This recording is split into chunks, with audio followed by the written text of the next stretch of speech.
Stories don't explode all at once. Some stories start with a door quietly creaking open and end 4 years later with a body in a church parking lot. This is one of those stories. Because the man at the center of it all, Oscar Alexis Cruz, wasn't just another name in the streets. In Georgia, he was known, connected, comfortable in the drug game. Welcome to another episode, everyone. He invaded Lil Durk's house and now he's dead. This comes from 24/7 Drillers TV. Check it out. Lil Durk, of course, the famous rapper, and those politics in Chicago, the King Von stuff, it was a lot of killings and still is. FBG Cash, FBG Duck, they go back and forth out there. Their politics and the organization is a bit different than it is in LA and California. There's a lot of killings going on out there. Let's see what happened with this individual who was alleged to have went in Lil Durk's house, the rapper, and ended up smoked. Kind of person who believed he couldn't be touched. But in 2021, Oscar crossed paths with someone whose world was much bigger, Lil Durk and the OTF movement. No one realized it at the time, but that collision would set off a chain of events that kept growing darker and more violent until everything finally snapped. 3 separate events, 4 years, one deadly ending. July 2021, a quiet early morning in Brazelton, Georgia, until it wasn't. Lil Durk and India Royal were asleep inside their home in the upscale Chattanooga Ellen neighborhood. Calm, silence, then sudden chaos. Unidentified intruders forced their way inside. Multiple men, multiple weapons. Among them, investigators believe, was Oscar. What happened next became the stuff of rap folklore. Durk and India, armed, exchanged gunfire with the intruders inside the house. Shots ringing through expensive hallways, adrenaline, screams, and then silence again. No one inside the home was hurt, but the intruders escaped before police arrived, disappearing into the night. That was a cold shootout. That was a female. She came out busting. Coming up in there, she came out swinging with that thing. Wow. They got away, at least for the moment. Someone ends up sleeping with the fishes. We're on a good track. Shoot, he ran over. Hey, Ford, let's just go to tech.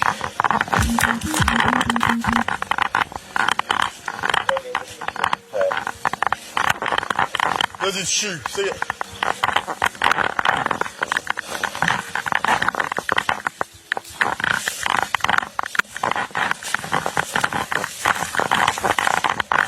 To the public, it was a shocking headline. To the streets, it was a declaration.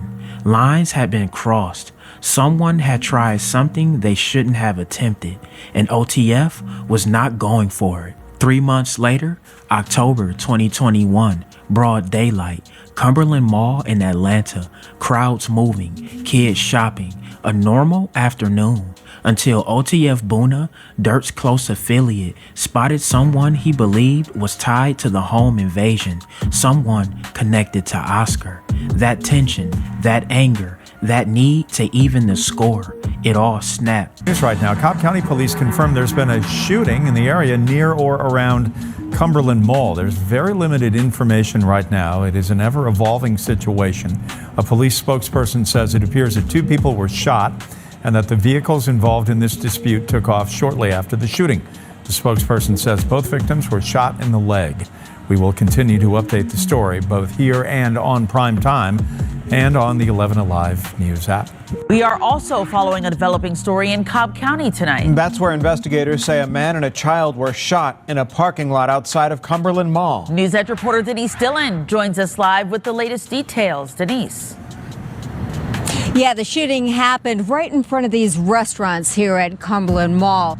I talked to a couple of people who were eating dinner at the time they heard the shots. They looked out and saw people running for cover. Like, it was just like a very chaotic moment. I saw somebody hit the ground, people running. There were people running and zooming and everything. And they closed the shutters in the restaurant. A shootout in the parking lot of Cumberland Mall. Witnesses say they saw people in 2 cars yelling at each other. Then they got out, guns in hand. We hear gunfire. I peek around. I see the guys coming out of the vehicle that's facing the same direction as us, shooting into the vehicle next to them. Crystal Schmidt says they got back in their cars and sped through the parking lot while one man was leaning out the window, still shooting. In the melee, a man and a young boy, about 8 years old, were both hit by bullets. One in the leg, one in the foot. Police say the child was rushed to the hospital. And the little boy was such a trooper that he didn't even... Thank God he got shot in the leg and the other one shot in the foot. But obviously that's still very bad. But I'm just saying, at least they apparently didn't lose their life. Wasn't life threatening. But that's what happens when you're having these shootouts in public, in a parking lot, and all of this shit in a busy parking lot. Yeah, y'all shooting at each other. You hit someone that's not even involved. Sounds like both of the individuals that were hit. Obviously, the 8-year-old child wasn't involved, but I guess the man either. Crazy. This is it's about to turn up though. Cry, nothing. He laid there while this really cool nurse came and bandaged him up. And Cobb police tell me that while some of the gunmen did get in those cars and leave, others may have still been here at the mall when investigators arrived. At this point, they're still trying to account for everyone who was involved. Gunfire erupted. Panic, screams, 4 people injured, including a 6-year-old boy. Buna was arrested and charged with aggravated assault with the intent to murder. For outsiders, it looked like another reckless shooting, but underneath, the message was loud and clear. This wasn't over, not by a long shot.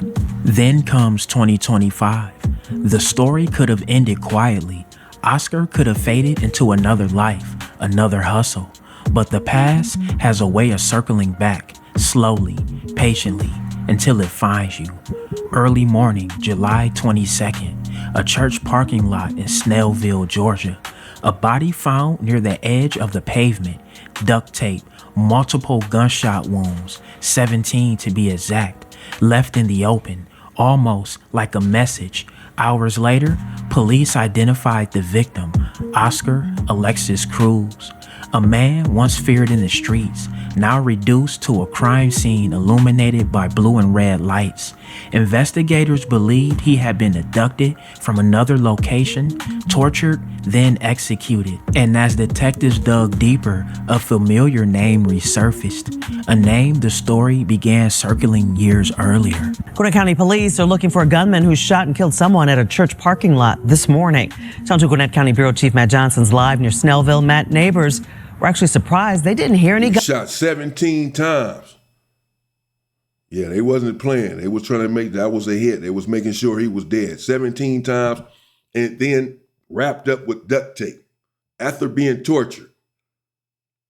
They believe that they killed him and then moved him to another area or kidnapped him in one area,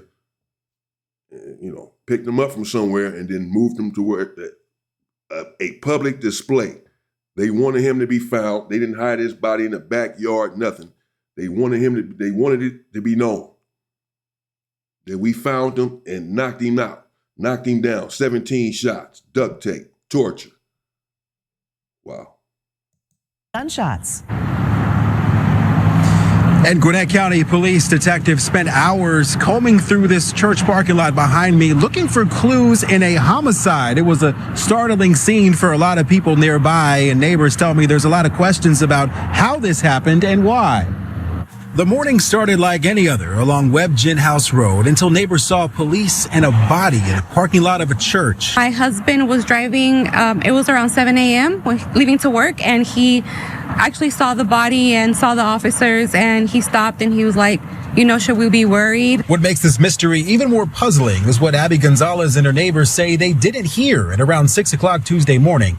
No gunshots, no screams, no sounds of violence that would explain how a man in his 20s ended up dead with a gunshot wound. I have 2 little ones in the house, and we're always outside here in the church. So it makes us feel. So they didn't just kidnap him from somewhere else. Whoever's guilty of this, they killed him somewhere else because they didn't kill him right there. They just put his body right there because they didn't hear any gunshots. He was shot 17 times. They would have heard something. Tortured, all this stuff. They didn't hear nothing. So they killed him somewhere and then dropped him right there in front of a church, on the side of a church, in public, so everyone can see. Wow. They're sending a message.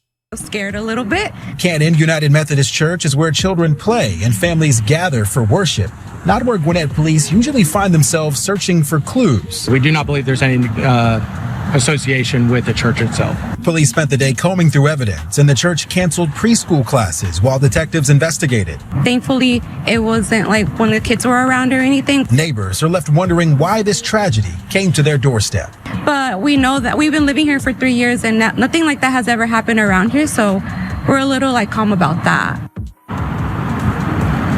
And after being closed for today, the church plans to reopen for families tomorrow. Police have not yet identified the victim as they work to notify his family. By mid-2025, authorities made arrests connected to Oscar's murder. Among the names mentioned by investigators, OTF Buna, the same figure tied to the mall shooting, the same one rumored to be seeking revenge back in 2021. Hey, get off the radio, I got it. Guys, it's gonna be by mall. So Buna is out. He's out of jail in order to commit this murder. Because, obviously he was tied up in a shooting at the mall or whatever. The little boy being shot, the man being shot. That's 2 attempted murders.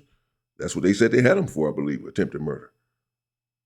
And this is 4 years. That was in 2021. Now this right here transpired this year. With Oscar being unalive, brutally tortured. So Buna's out already. Now they're alleging that he's involved in this. Molly Lane, we're taking a left on the Molly. Cherokee, go ahead and pull the radio and go ahead and give me an SO en route, just KC 1080s.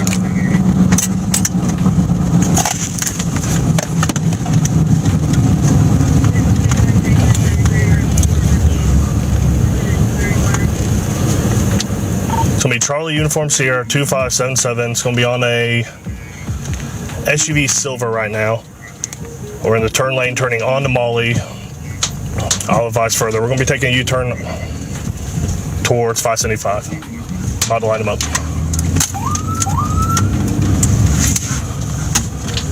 We're stopping by Tacomet.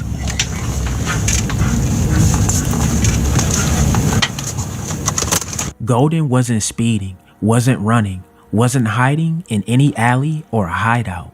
He was just riding in his cousin's vehicle, unaware that police had already linked the car to a murder. Before officers even stepped out of their patrol cruiser, the radio confirmed it. This is the car connected to the homicide. Proceed with caution. When they approached him, Golden thought he was facing one arrest. He didn't know the full weight of what was coming down on him. He didn't know detectives were preparing to charge him for 2 murders in the same day. In that moment, everything went silent. This would be the last time OTF Buna saw freedom.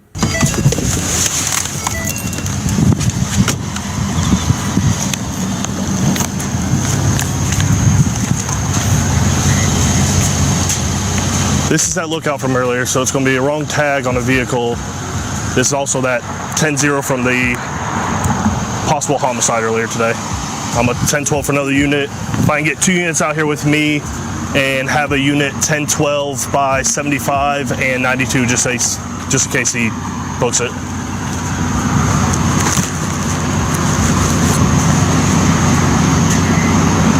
So he's not running. He's right there at that car, Buna, because he thinks he's about to be arrested for something else, one little charge or something. I don't know how he thinks that, if he's guilty of these murders. I don't know how he... No, they're coming. Should have ran. just block off the road right now. We'll approach it. Also, don't say anything about the 39 from Gwinnett.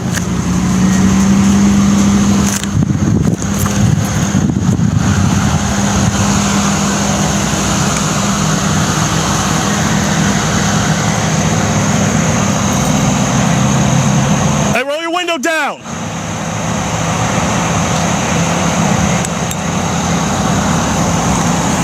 Hey, Bo, your windows are dark. Put both hands up on the steering wheel. Okay, Bo. Your windows are dark as hell, bro. Yeah, it's fine. You got ID? Hey, whoa. That's fine. Look, you ain't got it with you? No, I just never heard. That's fine, bro. I'll go right there, get something to eat. Go right there, get something to eat? Okay, perfect. Just hang tight. No weapons in the vehicle? Okay, perfect. Hold on. I'm not touching my phone. No, that's fine. That's fine. My buddy's gonna come around to that side, and then he's gonna get you out since you ain't got ID or anything like that, okay? You have weapons on you? No, sir. Hey, you mind hopping out for me, please? Yes, sir. Now, you can open the door. I don't want to do nothing. Got your seatbelt on? At 38 Cherokee. We're code 4 out here. You can go ahead and lift the radio and just let SO know we don't need assistance anymore. Your tag's also expired. Okay. What you talking about, the tag right there? So that tag comes back to a BMW, Bo. Them tag goes to a BMW? Yes, come back over here. That's why I pulled you over. Okay, bet. Hang tight right here. Yeah, so that comes back to a BMW. Is this your vehicle? That's my cousin's vehicle. It's your cousin's vehicle. Yeah, it's everything in the registration. Can I search you just make sure you ain't got nothing on you? What's all in here? Your keys?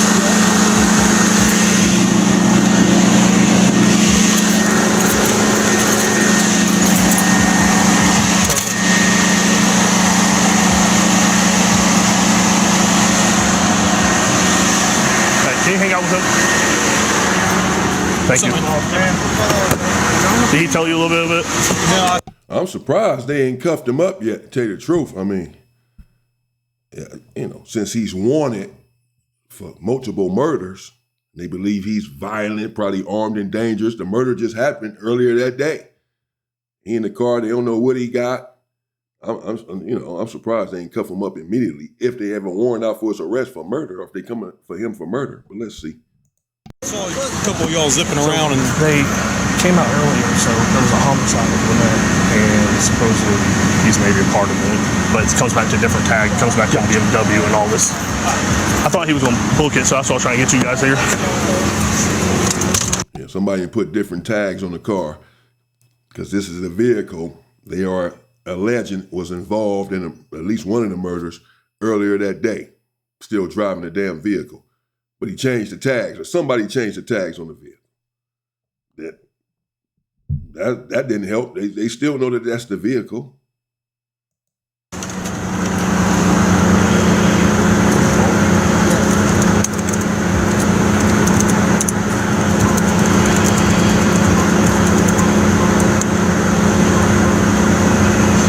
Yeah, bro, that comes back to a black BMW X5.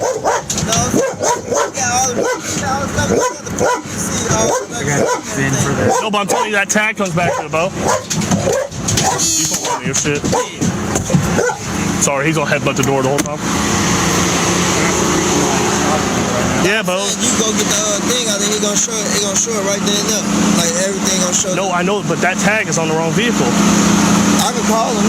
Well, I'm telling you, that tag's on the wrong vehicle. Right? No, I'm saying I can call him. But I'm telling you, that tag's on the wrong vehicle. No, I understand what you're saying, but they had the same thing when I took it to go get his auto. Okay. Well, you can't be rocking the wrong tag on the vehicle, bro. Okay, you're right. That's what it is. Okay. Pull up your phone or pull up your thing in. What's that number on there? Oh. You ain't got any warrants or anything wild like that? So for some reason, apparently they're playing a game. They're having him believe that they're just tripping on his tags. Or they haven't even mentioned the murder. They haven't mentioned the shooting. They haven't asked him where. They haven't did any interrogation.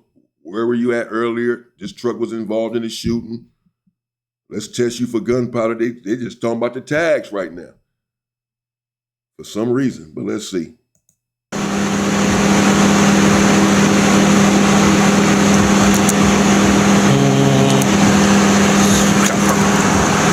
Mac, you want to hang out with him?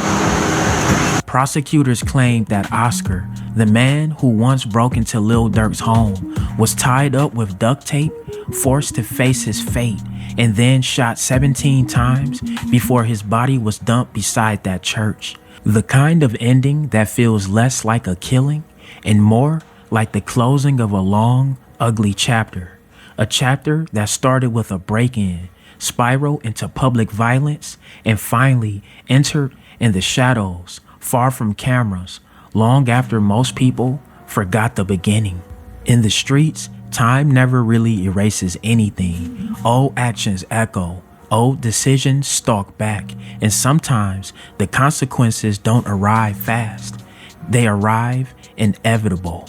For Oscar, for OTF, for everyone tied to those moments between 2021 and 2025, this story was never about one event. It was about how violence, once set in motion, rarely stops at the first shot. It keeps moving, keeps spreading, keeps taking, until it finally takes everything. This was the man who broke into Durk's home, and the story that followed him 4 long years until it caught up. Alright, y'all, there y'all have it, man. That's the crazy story of Oscar Cruz and the reason why OTF Boona eliminated him. Hey, man, get in that comment section. Let me know. Damn, man, they came out busting. Got all they ass ran up out of there. Y'all strapped too. Y'all gotta be careful, man. And I used to rob people. I've ran into homes robbing people. I'm blessed to still be alive, you know. And it's not good. It's not a good thing to do. People work hard for their stuff, work hard for their property, then you coming in there to take it. No, go get your own shit. It don't matter if he's rich, if he's famous, if he's a rapper. Don't keep your hands off of people's stuff. I'm not justifying this dude being shot 17 times. I'm just telling you, get your own. Keep your hands off of people's stuff, bro. Period. Because it'll catch up to you even years later. That's it. Stay safe and stay free, people.